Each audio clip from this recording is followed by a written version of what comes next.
ఇప్పుడు కత్తి వెంకటస్వామికి పిసిసి అధ్యక్షుడు పదవి వరిస్తుందంటే స్వాగతిస్తారా? సార్ ఇప్పుడు అది చాలా పెద్ద హ్మ్. పోస్ట్. హ్మ్. యాజ్ అన్ ఆర్గనైజర్ నేను ఎలిజిబుల్. హ్మ్. హ్మ్. ఎందుకంటే పీసీసీ చాలా డల్‌గా ఉన్నప్పుడు. హ్మ్.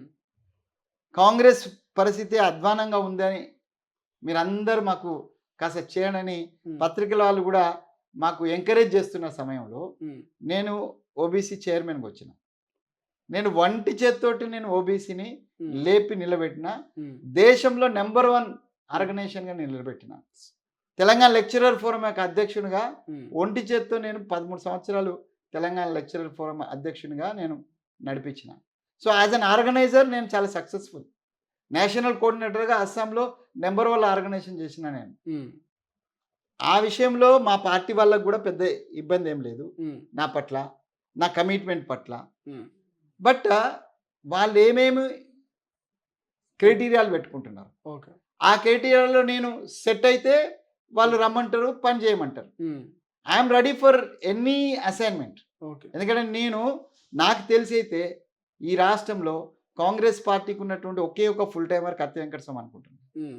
నాకు కమిషన్‌లు లేవు, కాంట్రాక్ట్‌లు లేవు, బిజినెస్‌లు లేవు, ఏం లేదు. హ్మ్. 24 గంటలు నేను నా భార్య పిల్లలకు కూడా నేను ఎక్కువ సమయం ఇవ్వను. హ్మ్. నా పిల్లలు ఎదిగే ఉన్నారు. వాళ్ళ వాళ్ళ పనులు చూసుకుంటున్నారు. నా భార్య ఉద్యోగానికి పోతది. పెద్దగా నాకు బర్డెన్స్ లేవు. హ్మ్. సో, 24 అవర్స్ అందుకనే నేను మొత్తం దేశం నలుమూలలా తిరగగలుగుతున్నా. హ్మ్. ఆర్థికంగా కూడా నేను అది బేర్ చేయగలిగే స్థితిలో ఉన్నా. ఓకే. లక్షల రూపాయలు నేను ఇయాల ఫ్లైట్ చార్జెస్ పెట్టుకొని తిరుగుతున్నా. హ్మ్.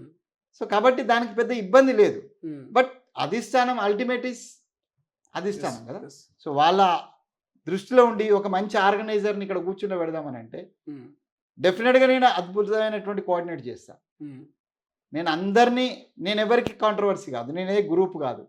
హ్మ్. నేను అందరి వాడిని. హ్మ్. నాకు బట్టన్న దగ్గరే, రేవంత్ దగ్గరే, హ్మ్. మా మదన్న దగ్గరే, మా ప్రభాకర్ దగ్గరే, హనుమంతరావు సాబ్ దగ్గరే, హ్మ్. అంజన్న దగ్గరే, హ్మ్. ఎవరు నాకు నాకు విభేదం శ్రీధర్ బాబు దగ్గరే. హ్మ్. నేనెవరికీ దూరం కాదు. హ్మ్. ఎవ్వరితోటి నాకు కాంట్రోవర్సీ లేదు. ఓకే. నేను అజాత శత్రువుని. హ్మ్. కాకపోతే నేను సైద్ధాంతికంగా నేను బీసీ గురించి మాట్లాడినప్పుడు, బీసీ ఏంది ఊకే మాట్లాడుతున్నాడని ఎవరికన్నా అనిపిస్తే, నేను వీళ్ళకి అనిపించిందని నేను అంటలేను. యెస్. హ్మ్. ఎవరికన్నా బీసీకి వ్యతిరేక భావన ఉన్న వాళ్ళకి ఏందా ఊకే కత్తి వెంకటస్వామి బీసీ అంటాడు. హ్మ్. నాతోటే డైరెక్ట్ అన్న వాళ్ళున్నారు. హ్మ్. అరే! ఎందుకయ్యా నువ్వు బీసీ, బీసీ అని ముద్రేసుకొని హ్మ్. నిన్ను నువ్వు తక్కువ చేసుకుంటావు, టార్గెట్ అయితావు అని ఒక పెద్దలు హ్మ్. అన్నారు. నేను చెప్పినా సార్ నేను ఏసుకోకుండా ఉన్నా గూడా నేను బీసీ కాకుండా పోను గదా! అవును. హ్మ్. నాకు OBC department all India national coordinator ఇచ్చింది గదా! హ్మ్. 11 రాష్ట్రాలలో నేను ఇన్‌చార్జ్‌గా పనిచేస్తున్నా గదా! హ్మ్. మరి నేను గూడా బీసీ గురించి మాట్లాడకుంటే, హ్మ్. బీసీ కాంగ్రెస్‌లో ఉన్న బీసీల యొక్క హక్కుల గురించి మాట్లాడకుంటే ఇంకెవరు మాట్లాడతారు? హ్మ్. అసలు సోనియా గాంధీ నాకు ఇచ్చిన బాధ్యతే అది గదా! యెస్. బీసీ డిపార్ట్మెంట్స్‌ని బలోపేతం చేయాలంటే బీసీ లీడర్‌షిప్‌ను ఎక్కువ మందిని బీసీలను కాంగ్రెస్ అట్రాక్ట్ జేయడం. ఎప్పుడు సాధ్యమైతదది? హ్మ్. బీసీలకు సముచిత స్థానం దొరికినప్పుడు నేను గూడా దమ్‌తోటి మాట్లాడగలుగుతా. హ్మ్. సో, కాబట్టి నా మీద విశ్వాసం ఉంది. ఇయాల నేను పీసీసీ, ఓబీసీ అధ్యక్షునిగా నా మీద సంపూర్ణ విశ్వాసం వచ్చింది. హ్మ్. మా ఉత్తమ్ రెడ్డి సాబు గూడా బేష్ వెంకటస్వామి బాగా పనిచేస్తున్నావు. హ్మ్. మా షబ్బీర్ అలీ సాబు నువ్వు ప్యారలల్‌గా నడిపిస్తున్నావు కత్తి గో హ్మ్. హెడ్ అని చెప్పినాడు. హ్మ్. మా ప్రభాకర్ అన్న ఎన్నో సార్లు బట్టి మన ఆహ్, జట్టి కుసుమ్ కుమార్ గారు హ్మ్. చాలా అప్రిషియేట్ చేసిండు. వెంకటస్వామి నేను చాలా కాలం తర్వాత ఒక కమిటెడ్ ఆర్గనైజర్‌ని చూస్తున్నా. హ్మ్. నువ్వు నిరంతరం తిరుగుతా ఉంటావని ఆయన ఆహ్, రోషయ్య గారు అట్నే నిరంతరం పనిచేసేదట. సో, రోషయ్య గారితోటి పోదు. నా కళ్ళ హ్మ్. నీళ్ళొచ్చినాయి ఆ రోజు. హ్మ్. అన్నా నన్ను అంత గొప్ప మనిషితో పోలుస్తున్నావు అని. హ్మ్. లేదు వెంకటస్వామి నువ్వు పని చేస్తున్నావు కాబట్టి అన్నారు. అంటే హ్మ్. ఇట్లా నేను ఒక మంచి పేరు తెచ్చుకున్నా నేను.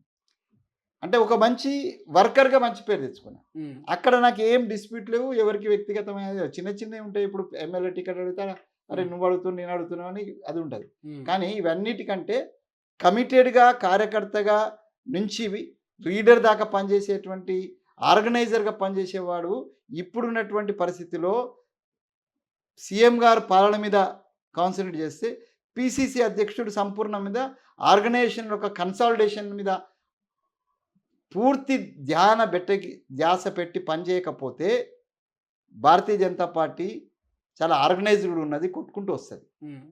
సో, ఆ దృష్ట్యా గూడా a good organizer like me or somebody like me should be a PCC president. అసలైన తొలి వెలుగు Follow WhatsApp at Tolivelugu Official.